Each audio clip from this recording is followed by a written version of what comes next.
سورہ نساء آیت نمبر 11۔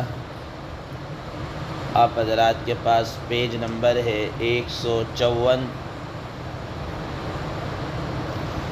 اعوذ باللہ من الشیطان الرجیم، بسم اللہ الرحمن الرحیم۔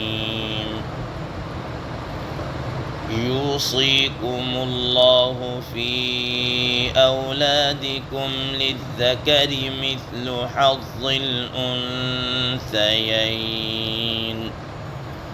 فإن كن نساء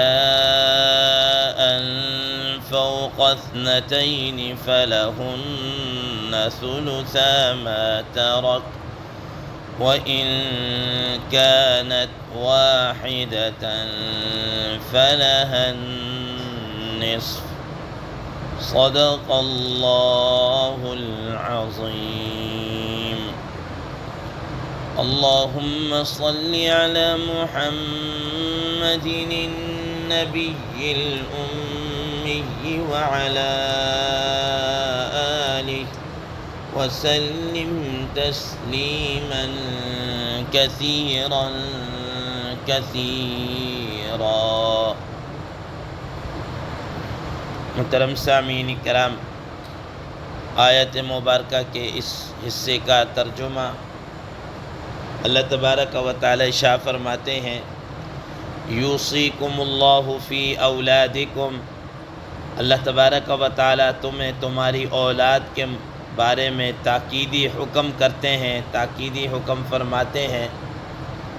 للذکر مثل حظ الانثیین، کہ لڑکے کے لیے لڑکے کا حصہ ہے دو لڑکیوں کے بقدر، دو لڑکیوں کے حصہ کے بقدر۔ فَإِن كُنَّ نِسَاءً فَوْقَ اثْنَتَيْنِ، تو اگر لڑکیاں ہی لڑکیاں ہوں اور دو سے زائد ہوں، فَلَهُنَّ ثُلُثَا مَا تَرَكَ، تو ان لڑکیوں کو جو اس میت نے ترکہ چھوڑا ہے اس کا 2/3 ملے گا۔ وَإِن كَانَتْ وَاحِدَةً فَلَهَا النِّصْفُ، اور اگر ایک ہی لڑکی ہو تو اس اکیلی لڑکی کو نصف ملے گا، ترکے کا نصف ملے گا، آدھا ملے گا۔ محترم سامعین کرام، کل کے درس کے اندر یہ بات آپ حضرات کے سامنے آ چکی کہ وراثت کے احکامات کب نازل ہوئے اور کس طریقے سے شریعت نے، اسلام نے تاریخ انسانیت کے اندر پہلی مرتبہ عورتوں کو حصہ دیا اور ان کے حصے کی تاکید کی۔ بلکہ اگر آپ حضرات مفسرین کرام رحمہ اللہ فرماتے ہیں کہ آیت کے الفاظ پہ اگر غور کریں کہ کتنا تاکیدی حکم ہے عورتوں کو وراثت دینے کا، کہ معیار عورتوں کو بنایا ہے، کہا کہ جتنا لڑکی کو مل رہا ہے اس سے ڈبل مردوں کو ملے۔ گویا کہ معیار لڑکی کے حصے کو بنایا ہے کہ لڑکی کو آپ نے دینا ہے، عورت کو کیا ہے آپ نے دینا ہے۔ اس سے آپ عورتوں کو دینے کی اہمیت کا اندازہ بھی ہو جائے گا، اور اس سے یہ بھی بات سامنے آ جائے گی کہ شریعت نے کس طریقے سے عورتوں کے حقوق کا کیا رکھا ہے، خیال رکھا ہے۔ اور کل کے درس میں یہ بات بھی آ گئی کہ اگر آدمی فوت ہو جاتا ہے، میت کا جو ترکہ ہے اس میں سب سے پہلے کیا کیا جائے گا، پھر کیا ہوگا، وہ سارے احکامات آپ حضرات کے سامنے آ گئے۔ اور پھر یہ کہ کون آدمی وراثت سے محروم رہے گا، ٹھیک ہے، وہ جو مانع وراثت ہیں وہ بھی کل آپ حضرات کو بیان کر دیے، اور اس کے ساتھ ساتھ یہ بھی بیان کیا کہ وراثت کا ایک بڑا اصول ہے کہ قریب اقرب کی موجودگی میں جو بعید ہے وہ محروم ہو جاتا ہے۔ جیسا کہ آپ کو بتایا تھا کہ مثال کے طور پر بیٹے کی موجودگی میں پوتے کو حصہ نہیں ملتا، باپ کی موجودگی میں دادے کو حصہ نہیں ملتا، کیونکہ بیٹا پوتے کی بنسبت زیادہ کیا ہے، میت کے قریب ہے، تو جو جتنا زیادہ قریب ہوگا اتنا ہی اس کو کیا ہے، حصہ ملے گا۔ محترم سامعین کرام، اسلام ابتدائے اسلام کے اندر کہہ لیجئے کہ شروع کے اندر لوگوں کے ہاں جو وراثت تقسیم ہوتی تھی اس کا طریقہ کار کچھ اور تھا، اسلام نے آ کر اس کو چینج کیا، ٹھیک ہے نا۔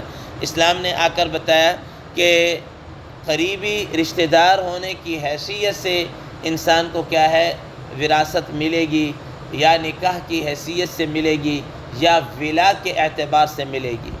محترم سامعین کرام، قرآن مجید میں اب جو قریبی رشتہ دار ہیں جن کو ذوی الفروض کہا جاتا ہے، جن کے حصے قرآن مجید کے اندر مقرر کر دیے گئے، وہ لڑکوں میں سے بھی اور لڑکیوں میں سے بھی، یعنی عورتوں میں سے بھی، لڑکوں میں سے یعنی مردوں کے اعتبار سے 4 ذوی الفروض ہیں، اور عورتوں میں سے تقریباً 8 قسم کی عورتیں ایسی ہیں جو ذوی الفروض کہلاتی ہیں، جن کے اللہ تبارک و تعالیٰ نے حصے کیا کیے ہیں، مقرر کیے ہیں۔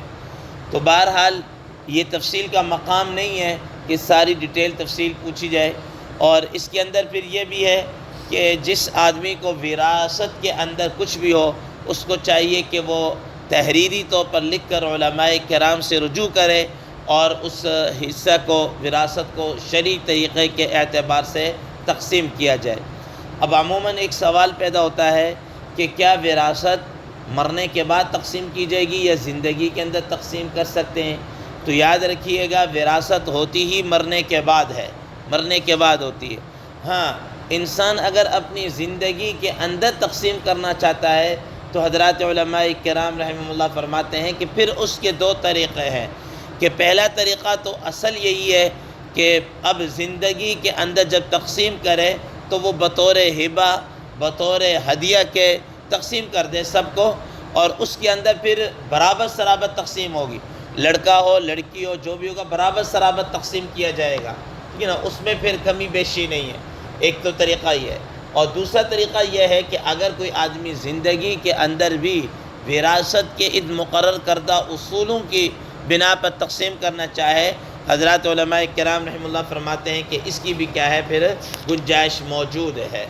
بہرحال تو فرمایا کہ اس آیت کے شان نزول کے متعلق حضرات علماء کرام رحمہ اللہ فرماتے ہیں کہ نبی کریم صلی اللہ تعالیٰ علیہ وسلم کے پاس ایک خاتون آئیں، بلکہ حضرت جابر رضی اللہ تعالیٰ عنہ کی اہلیہ آئیں، تو انہوں نے کہا کہ یا رسول اللہ صلی اللہ علیہ وسلم کہ جابر رضی اللہ تعالیٰ عنہ نے 9 بیٹیاں چھوڑی ہیں، اب اور ان کا چچا بھی ہے، اس نے سارا جناب مال کے اوپر قبضہ کر لیا ہے، تو کیا ہمارے لیے کوئی حصہ نہیں ہے اس طریقے سے؟ تو نبی کریم صلی اللہ تعالیٰ علیہ وسلم نے خاموشی اختیار کی، یہاں تک کہ قرآن مجید کی یہ آیت مبارکہ نازل ہوئی تو آپ صلی اللہ تعالیٰ علیہ وسلم نے ان کے چچا کو بلا کر بتایا کہ بھئی ان لڑکیوں کو 2/3 دے دو اور اس بیوہ کو اتنا دے دو، اور ما بقیہ جو حصہ ہے وہ تمہارا ہوگا۔ وہ ساری وراثت کیا کی، تقسیم کی۔ تو فرماتے ہیں یوصیکم اللہ فی اولادکم، کہ یہ اللہ تبارک و تعالیٰ تمہیں اس اپنی اولاد کے متعلق حکم دیتے ہیں۔ وصیت کا معنی ہوتا ہے، حضرات مفسرین کرام رحمہ اللہ فرماتے ہیں، ایسا حکم جس کے اندر تاکید ہو، یعنی تاکیدی حکم۔ جیسے انسان کہتا ہے کہ مرنے کے قریب اس کی وصیت ہے، کہ یہ تاکیدی حکم ہے، تو اللہ تبارک و تعالیٰ بھی عام انداز میں نہیں، تاکیداً کہہ رہے ہیں کہ تمہاری اولاد کے متعلق تمہیں یہ کہا جا رہا ہے۔ اسی وجہ سے حضرات مفسرین محدثین کرام رحمہ اللہ فرماتے ہیں کہ یہ جو حصص ہیں، یہ جو شیئرز ہیں، یا یہ جو وراثت ہیں، یہ من جانب اللہ مقرر کردہ ہے، اس میں سے کمی بیشی کی کوئی گنجائش نہیں ہے، ٹھیک ہے نا۔ کوئی آدمی یہ کہے کہ چلو جی یہ میرا لڑکا ہے، اس نے زیادہ خدمت کی، میں اس کو زیادہ دے دوں، یا دوسرے نے کم کی اس کو کم دے دوں، یا وہ کسی کو محروم کرنے کے لیے سارا، ایسا نہیں ہے۔ جو اللہ تعالیٰ نے مقرر کر دیا ہے اس میں کسی قسم کی کوئی کیا ہے، کمی بیشی نہیں ہو سکتی۔ فرمایا کہ للذکر مثل حظ الانثیین، اور فرمایا کہ لڑکے کے لیے کتنا ہے، کہ جتنا 2 لڑکیوں کا حصہ ہے، گویا کہ لڑکے کو لڑکی کے مقابلے میں 2 گنا ملے گا، 2 گنا ملے گا۔ اب یہاں پر بسا اوقات لوگ اعتراض کرتے ہیں کہ صاحب یہ کیا اصول ہوا؟ نمبر 1، لڑکی تو جناب عورت ویسے ہی کمزور ہوتی ہے، وہ صنف نازک ہے، اور مرد تو اپنا کام کاج کما سکتا ہے، یہاں پر شریعت نے اس کو مرد کو ڈبل حصہ دیا اور لڑکی کو کم حصہ دیا، یہ تو انصاف نہیں ہے۔ یا کسی نے کہا کہ جناب اعلیٰ کہ ایک ہی باپ کی دونوں اولاد ہیں، وہ بھی اولاد ہے، یہ بھی اولاد ہے، تو ایسا کیوں ہے کہ ایک کو ڈبل اور ایک کو سنگل مل رہا ہے؟ ایسا کیوں ہے؟ حضرات مفسرین کرام رحمہ اللہ فرماتے ہیں کہ دیکھو قرآن مجید کی اسی آیت مبارکہ کے اندر، آیت کے آخر میں جا کر اللہ تبارک و تعالیٰ فرمایا ان اللہ کان علیما حکیما، کہ اللہ تبارک و تعالیٰ جاننے والے ہیں اور حکیم ہیں، حکمت والے، وہ ساری اپنی حکمتوں کو جانتے ہیں، ٹھیک ہے نا؟ تو اللہ تعالیٰ نے جو فیصلہ کیا وہ حکمت سے خالی نہیں ہے۔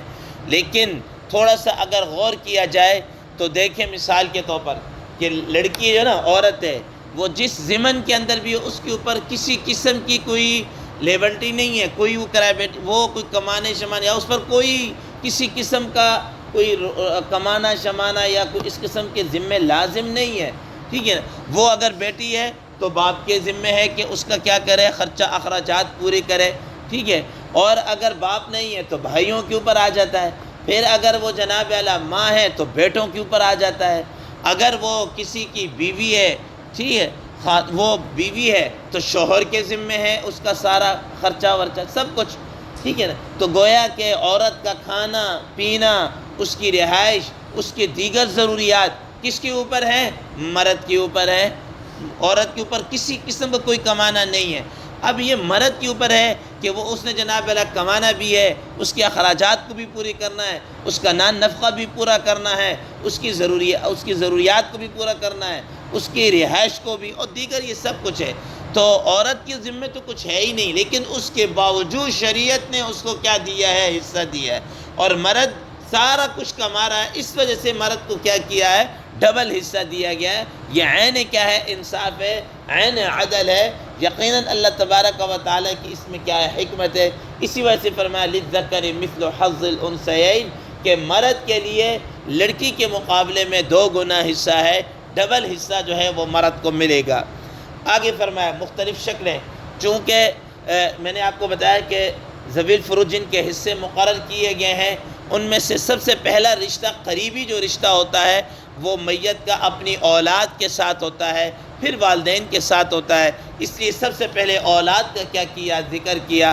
فرمایا فَإِن كُنَّ نِسَاءً فَوْقَ اثْنَتَيْنِ فَلَهُنَّ ثُلُثَا مَا تَرَكَ، اگر کوئی آدمی فوت ہو گیا اور فوت ہونے کے بعد اس کے جو ورثاء ہیں، اس ورثاء میں لڑکیاں ہی لڑکیاں ہیں، اور لڑکیاں بھی 2 سے زائد ہیں، 2 سے زائد ہیں، تو اب کیا کیا جی؟ فرمایا فَلَهُنَّ ثُلُثَا مَا تَرَكَ، تو اب جو آدمی نے جتنا بھی ترکہ چھوڑا ہے، جتنی بھی جائیداد چھوڑی ہے، جتنا بھی مال چھوڑا ہے، چاہے یہ مال منقولہ ہو غیر منقولہ ہو، یعنی پراپرٹی کی شکل میں ہو، یا جناب اعلیٰ وہ کیا کہتے ہیں اپنا نقدی کی شکل میں ہو، نقدی بھی عام ہے، چاہے وہ روپے پیسے کی شکل میں ہو، یا سونا زیورات اور ان چیزوں کی شکل میں ہو، یا کسی اور دیگر گھر کے گھریلو ساز و سامان کی شکل میں ہو۔ فرمایا کہ فَلَهُنَّ ثُلُثَا مَا تَرَكَ، 2 سے زائد لڑکیاں ہونے کی شکل میں، وہ 3 4 7 8 جتنی بھی ہوں، ان سب کو 2/3 یعنی پورے ترکے کا 2/3 اس کو مل جائے گا۔ باقی جو 1/3 ہے وہ دیگر ورثاء جو ہوں گے ان کو کیا ہے؟ تقسیم کیا جائے گا۔ محترم سامعین کرام، اب یہاں پر قرآن مجید میں فوق اثنتین، 2 سے زائد اگر لڑکیاں ہوں تو ان کا حصہ یہ بیان کیا گیا ہے کہ 2/3 ملے گا، اور وہ 2/3 آپس میں برابر سرابر کیا کریں گے؟ تقسیم کر لیں گے۔ محترم سامعین کرام، اگر 2 ہوں تو پھر کیا ملے گا؟